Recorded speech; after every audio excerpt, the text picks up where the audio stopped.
All right, good morning, everybody. My name is Matthew Langley, and I'm with the local fire department. Today, we're going to discuss social media in the workplace, mainly for fire department organizations.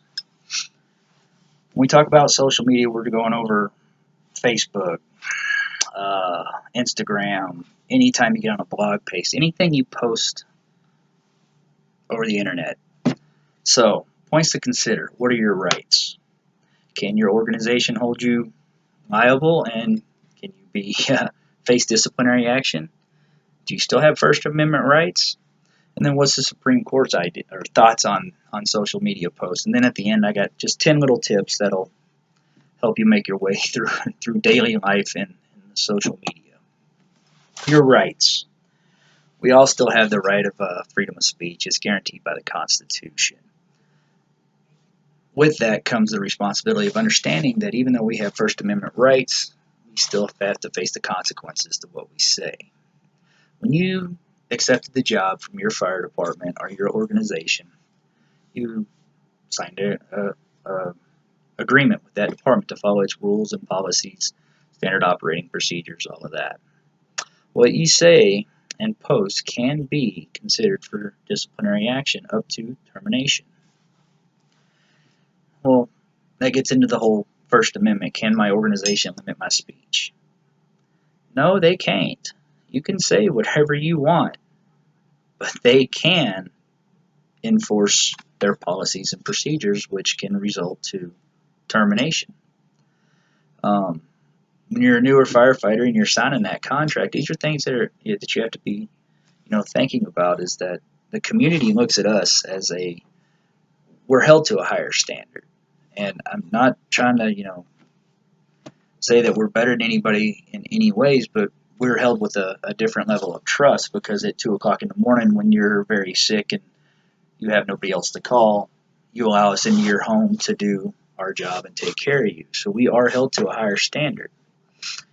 Regardless, if you have anything associated with the fire department on your page, if somebody knows you and they know you're with the fire department and you make a post and it offends that individual, then it all comes full circle, and if it gets back to the department, you can be held liable for it.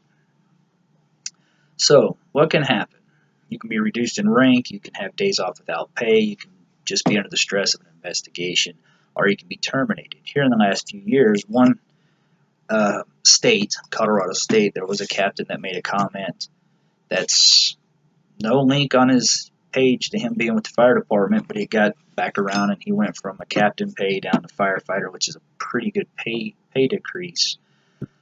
And then let's see, we have South Carolina. We had 7 firefighters making comments over the Black Lives Matter movement that were terminated in South Carolina. We had a firefighter in Arkansas that made comments over the NFL players kneeling during the national anthem, and they were terminated. And then a good one is we had a fire investigator in Charlotte, North Carolina, that was fired over Michael Brown comments. Now, this individual, she didn't have a single link whatsoever from her department to her post. I believe that one was a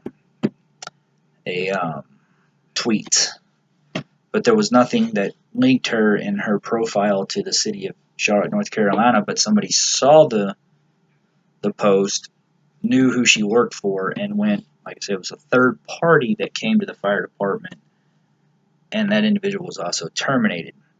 When it comes to the Supreme Court, these have been taken up to higher courts. Most, appealed. Most of them, when somebody's fired, they file a wrongful termination suit, and they've been upheld by the lower courts. So until we get into a case where it actually makes it to the Supreme Court, there's really not going to be a ruling, and it could be hit or miss depending on the individual states. At some point, the Supreme Court is going to make a ruling on this, and that'll become the bar which is set, which all the other courts will have to maintain. So, back to the First Amendment. Do you have a right to free speech? Yes, you do.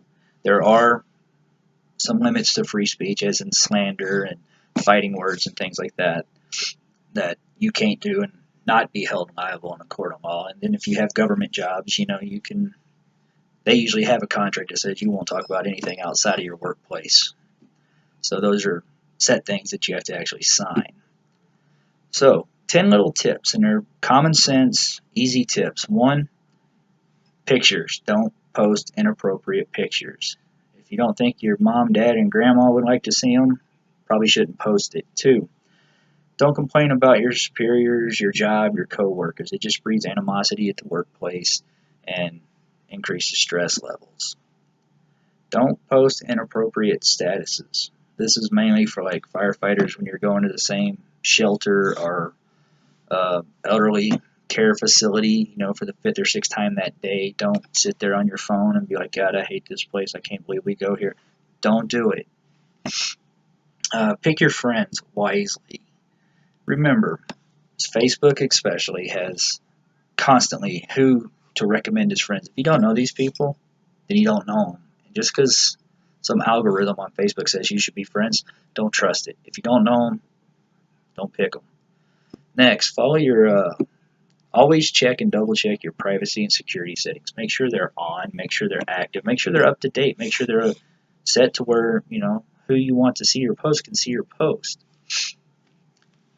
Create a professional profile. If you're going to be talking about work a lot on social media, have your professional profile, which is professional.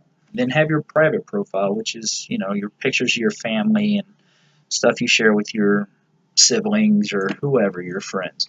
This one's professional, very professional. Keep it tight. All right? The easiest thing to do is just don't use social media at work. If you're not on your phone doing this stuff, you're actually being a productive member of your organization. And your boss actually will prefer that. So, don't misrepresent yourself. You're a new firefighter, and you just got fire 1, fire 2. Cool, you're a new firefighter. We get it. You'll get all the other stuff. Don't say you have it now, because when your boss comes across that and be like, what? He's got... No. Looks bad on you.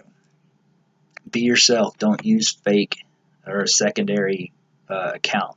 Be yourself. If you have an account over here with a fake name and everything else, and you start saying, oh, well, I really don't like this, but I wouldn't put that on my page, but you'll feel more inclined to do it on a fake page. And the last thing is just remember, anytime you copy anybody else's work or sayings or whatever, give them the credit. Copyright laws, fair use laws, all that stuff. I hope these 10 little points help. Remember, once you say yes to that job, you do have a contract, and you need to know the policies and SOPs. I hope this helps out. Have a good day, everybody, and be safe.